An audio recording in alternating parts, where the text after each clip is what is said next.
जय श्री कृष्णा। आप सबका वैदिक प्रेडिक्ट में स्वागत है। आज का विषय है साप्ताहिक राशिफल 29 दिसंबर 2024 से लेकर 4 जनवरी 2025 तक। ये एक सप्ताह का जो राशिफल है ग्रहों की स्थिति देखकर बनाया जाता है, खासकर चंद्र की स्थिति और जो आपकी राशि के स्वामी हैं और बाकी ग्रहों की स्थिति देखते हुए। तो ये बहुत ही इम्पॉर्टेंट हो जाता है एक सप्ताह में आपकी प्लानिंग करने में लिए, क्या पॉजिटिव है इस हफ्ते, क्या नेगेटिव है। पूरा वीडियो देखिए, तभी आपको उसका समझ आएगा आपकी राशि के हिसाब से कि क्या करना चाहिए इस सप्ताह, जिससे आपको संभावनाएं पॉजिटिव ज़्यादा हो और नेगेटिविटी दूर हो। ये सब देखने की ज़रूरत पड़ती है। 12 राशियों का राशिफल, इससे पहले कि मैं बताऊं, आपसे रिक्वेस्ट है, खासकर जो लोग नए ज्वाइन किए हैं, कि आप पहले सब्सक्राइब करके बेल आइकन ज़रूर दबा दें ताकि आने वाली वीडियो की नोटिफिकेशन मिल जाए। और अगर आपको वीडियो पसंद आए तो आप इसे लाइक कर सकते हैं, शेयर कर सकते हैं, ताकि दूसरे भी इसका लाभ उठाएं। कोई भी सुझाव हो, कोई भी प्रश्न हो तो ज़रूर लिख भेजिए, आपको इसका उत्तर ज़रूर मिलेगा। तो चलिए शुरू करते हैं मेष राशि से। मेष राशि के स्वामी मंगल हैं। मंगल वक्री चल रहे हैं और नीच राशि में हैं। सबसे बड़ा प्रभाव इसलिए भी रहता है क्योंकि वक्री ग्रह पावरफुल तो होते हैं, लेकिन नीच राशि में चलने से इसके अंदर जो प्रवृत्ति रहती है वो ये रहती है कि आप टायर्डनेस महसूस करते हैं शरीर में, आप काम में उतना फोकस नहीं कर पाते, जिससे आपको क्रोध आता है क्योंकि आपके हिसाब से मन मुताबिक चीज़ें नहीं हो रही होती है। तो इस तरीके से आपको परेशानियां सामने फेस करनी पड़ती हैं। तो इन बातों का ज़रा ध्यान रखें, फोकस करके चलें, क्योंकि वैसे भी मंगल चौथे घर में बैठे हैं। चौथे घर में नीच राशि में आपका एक तो सुख स्थान है, उसमें आपके परेशानी कर सकते हैं, और आपके जो काम हैं उसमें आप उतनी जो तेज़ी रहती है वो नहीं रहती, जिसकी वजह से परेशानियों का सामना फेस करना पड़ता है। एक तो अपने क्रोध पर काबू करें और दूसरा अपने जो काम में फोकस अगर रखेंगे तो कोई परेशानी नहीं है, क्योंकि काम का भी आपके ऊपर लोड काफ़ी होगा। कार्य क्षेत्र के स्वामी शनि देव जो है बहुत ही अच्छी स्थिति में बैठे हुए हैं, लाभ भी दे रहे हैं आपको।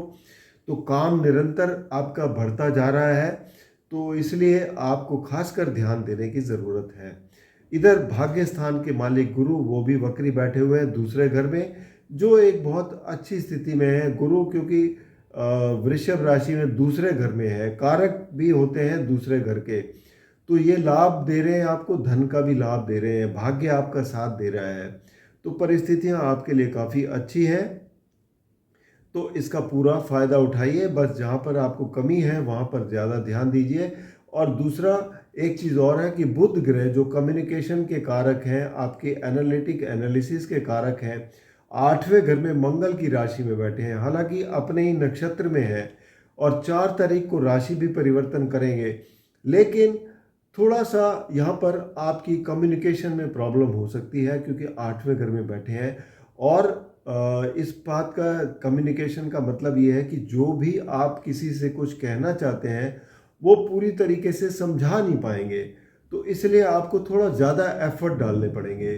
बस इतनी सी बात है, इसको अगर आप समझ लेते हैं तो परेशानियां आपके लिए कम हो जाती हैं। अब वृषभ राशि की बात करें। वृषभ राशि के स्वामी हैं शुक्र। शुक्र बैठे हुए हैं 10वें घर में शनि देव की मूल त्रिकोण राशि में, कुंभ राशि में। तो यहाँ पर बली तो नहीं होते, लेकिन एक पावरफुल घर है 10वां, तो यहाँ पर स्थिति खराब नहीं है। आपके स्वास्थ्य अच्छा रहेगा, काम भी आपके निकलते रहेंगे, कोई परेशानी की बात नहीं है। और कार्य क्षेत्र की भी स्थिति काफ़ी अच्छी बनी हुई है। आपकी राशि पर 8वें घर के स्वामी गुरु बैठे हुए हैं। अब 8वें घर के स्वामी होते हुए गुरु जो है वैसे पहले घर में कारक ग्रह होते हैं, लेकिन 8वें घर के स्वामी होते हुए आपके लिए ये एक फंक्शनल मैलेफिक बन जाते हैं। इसके लिए आपको थोड़ा सा स्वास्थ्य पर ध्यान देने की ज़रूरत है, ताकि आपके लिए परेशानियां कम हो। और अपनी स्वास्थ्य का अगर ठीक रहेगा तो बाकी चीज़ें आपके लिए काफ़ी अच्छी बनी हुई हैं।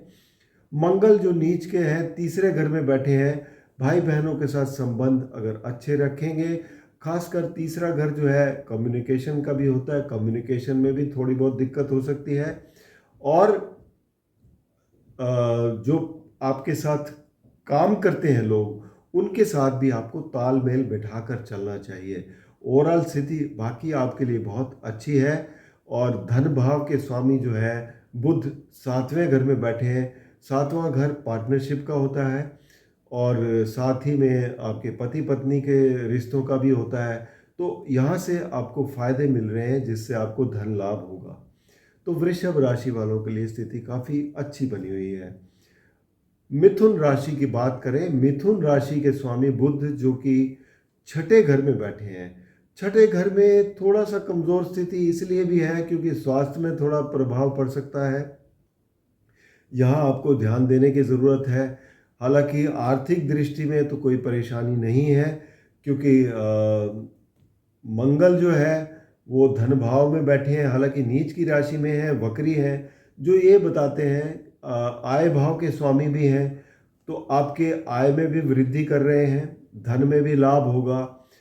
नीच राशि में होने के कारण और 6ठे घर के होने के कारण आपको खर्चा भी करना पड़ सकता है, अपने कर्जे निपटाने में, अपनी बीमारी पर खर्चा हो सकता है, दुश्मनों से भी निपटने के लिए आपको कुछ खर्चे करने पड़ सकते हैं, परिवार में भी कुछ खर्चे हो सकते हैं।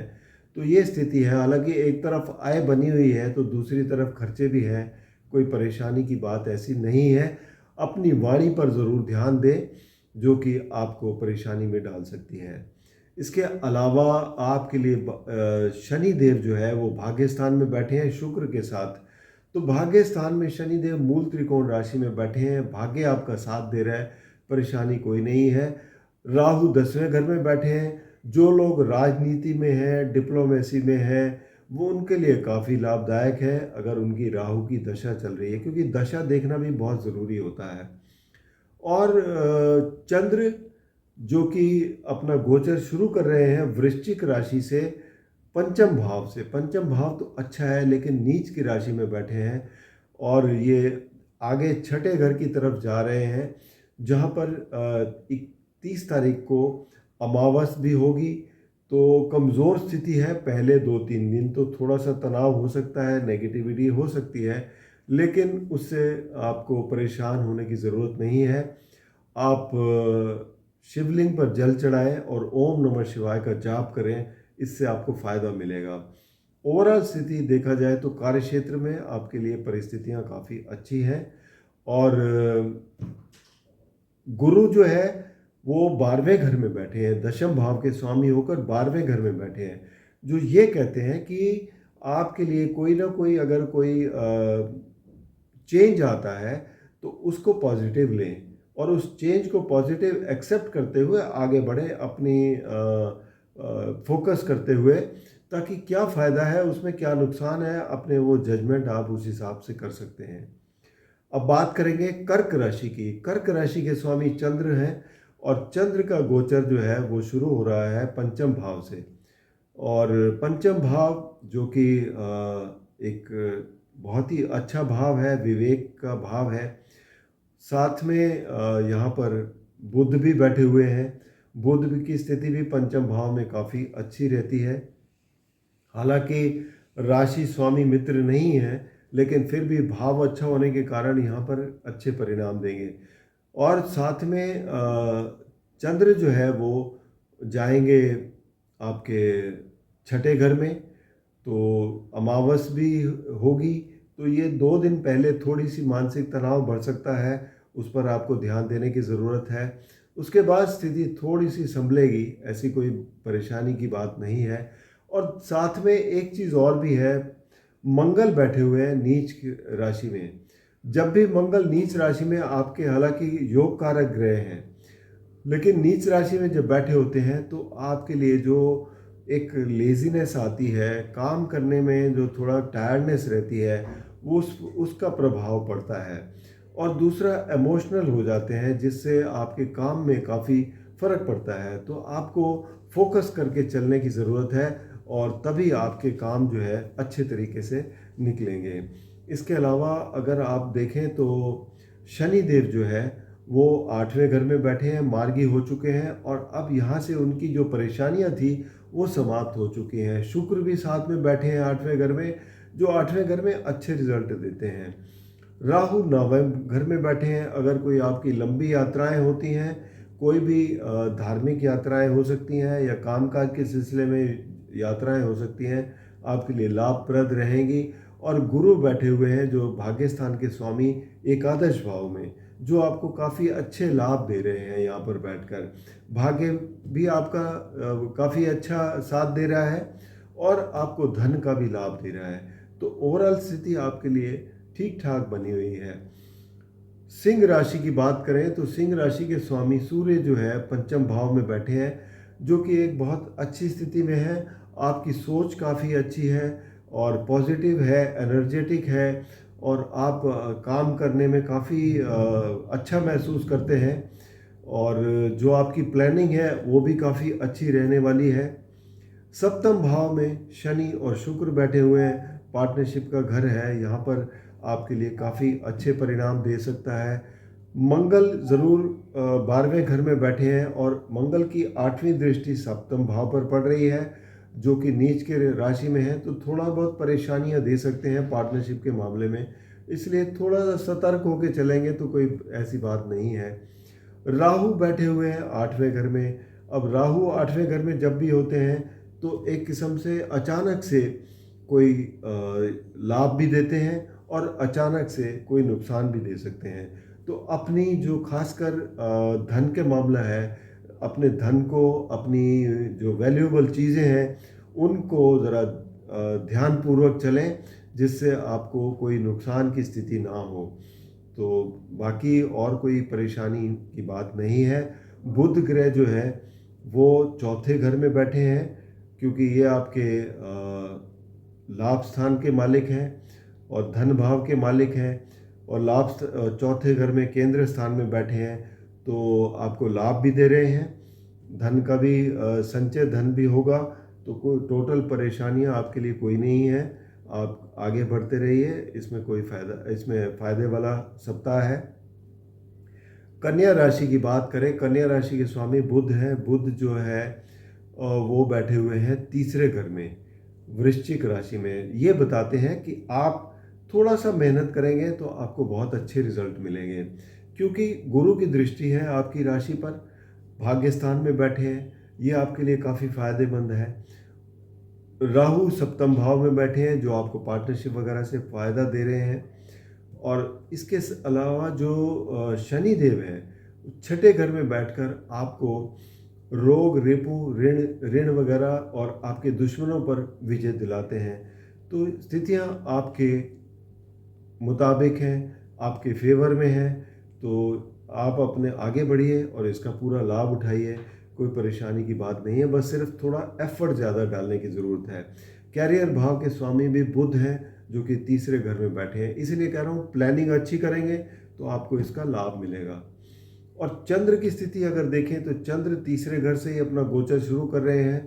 इसके बाद चौथे में जाएंगे, तो चौथे घर में सूर्य के साथ होंगे, तो अमावस भी है, कमज़ोर स्थिति रहती है थोड़ा पहले 2 दिन। उसके बाद जैसे ही आगे बढ़ेंगे स्थितियाँ नॉर्मल होती जाएंगी। इसके बाद बात करेंगे तुला राशि की। तुला राशि के स्वामी शुक्र हैं।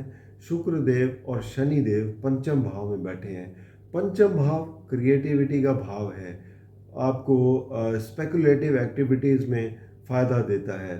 तो ओवरऑल यहाँ पर बच्चों से भी बहुत अच्छे परिणाम आपको का मिल सकते हैं। एजुकेशन के फील्ड में है तो यहाँ आपको फ़ायदा मिल सकता है।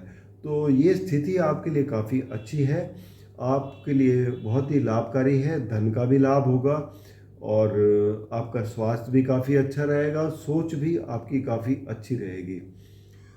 सप्तम भाव अगर देखा जाए या धन के मामले में देखा जाए, तो धन भाव के स्वामी जो हैं वो मंगल हैं, सप्तम भाव के भी स्वामी मंगल हैं।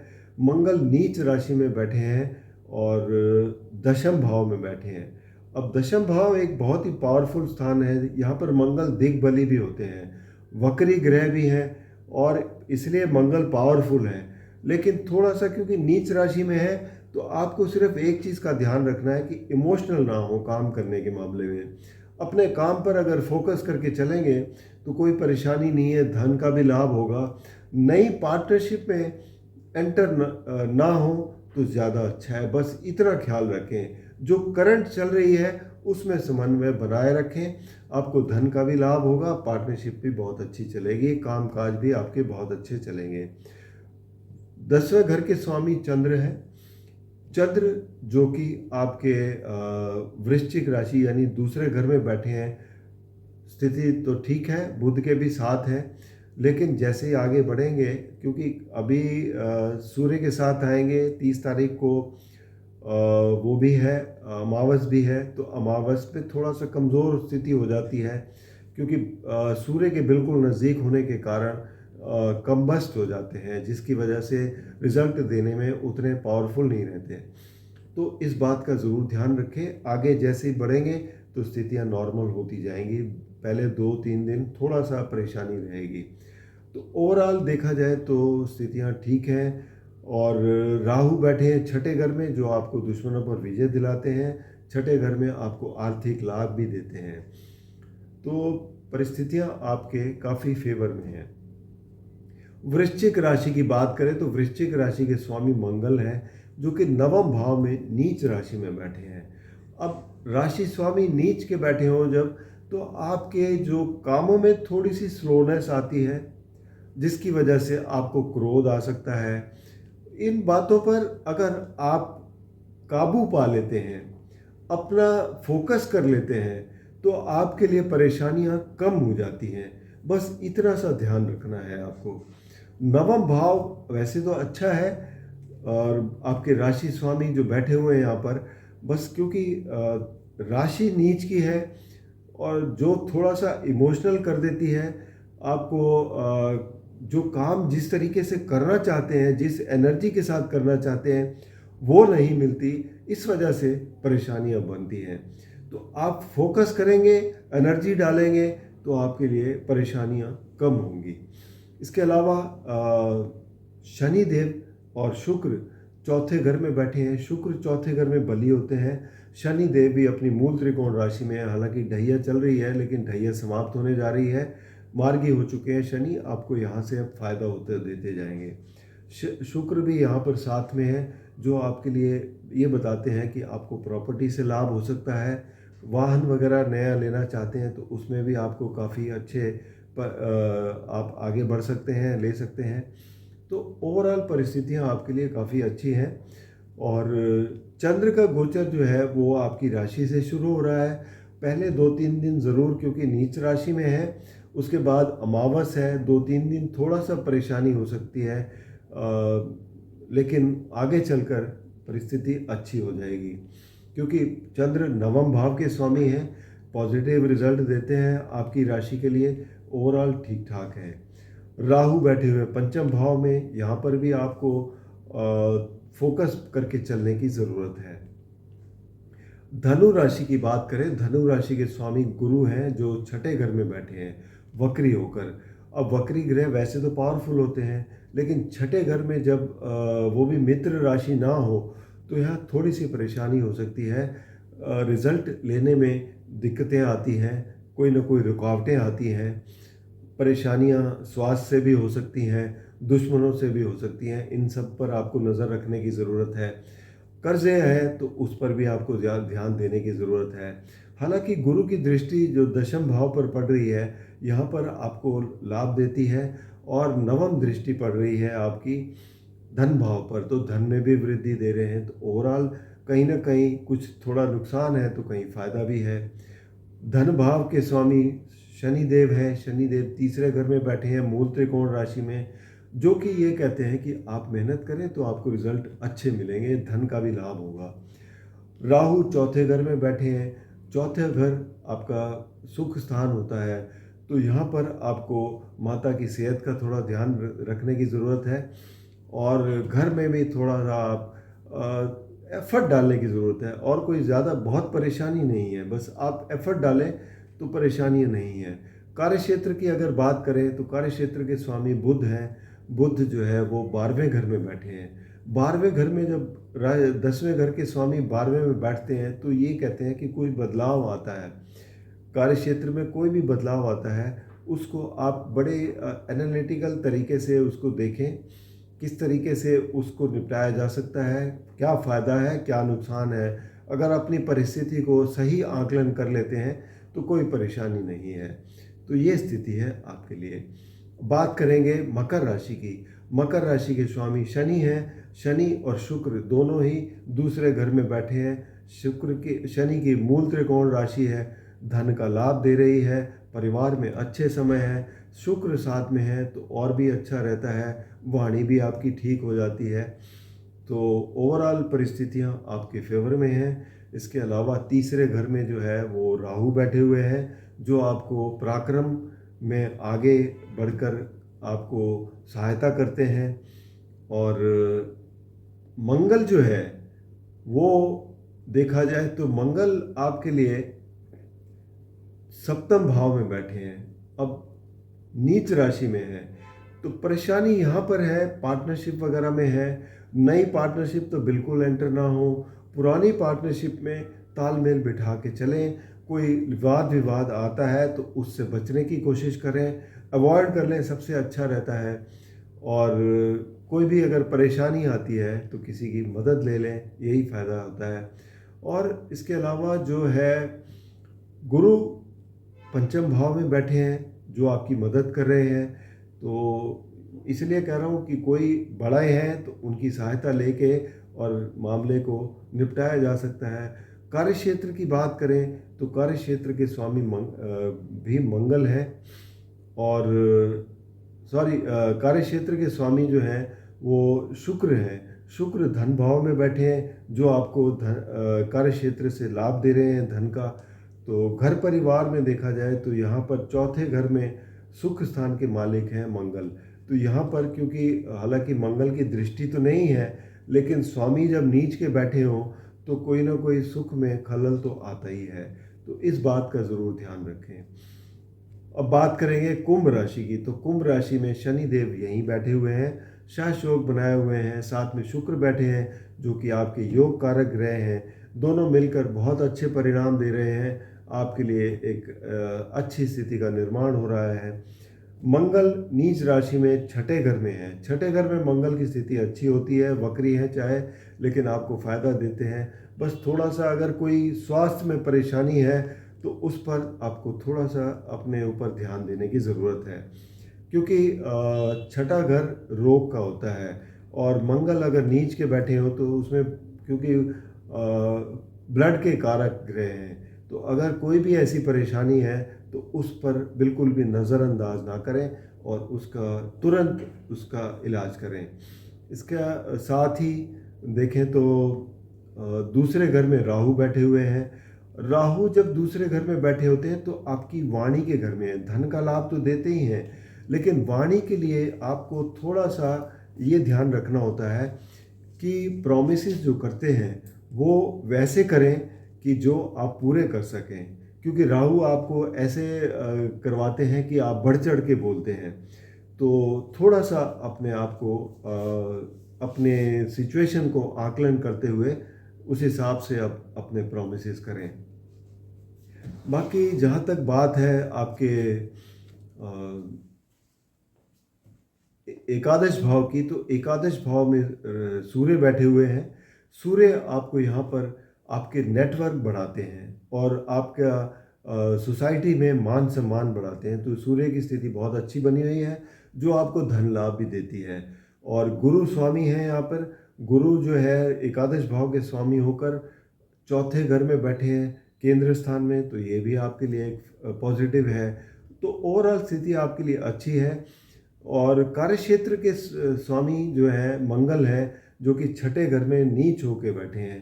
तो कार्यक्षेत्र में आपको फोकस करना है और अपने स्वास्थ्य पर फोकस करना है। इन दो चीज़ों पर ध्यान देंगे तो बाकी स्थितियां आपके लिए काफ़ी अच्छी बनी हुई हैं। मीन राशि की बात करें अंत में, तो मीन राशि के लिए स्वामी हैं गुरु, और गुरु तीसरे घर में बैठे हुए हैं जो कि पराक्रम स्थान है। तो आप अपने ज्ञान से आगे बढ़ेंगे जिससे आपको फ़ायदा मिलेगा। जितना आप उसमें अच्छी तरीके से उसको अप्लाई करेंगे उतना अच्छा आपको फ़ायदा मिलेगा। दूसरा, राहु बैठे हुए हैं आपकी राशि पर जो आपकी एम्बिशंस को बढ़ाते हैं।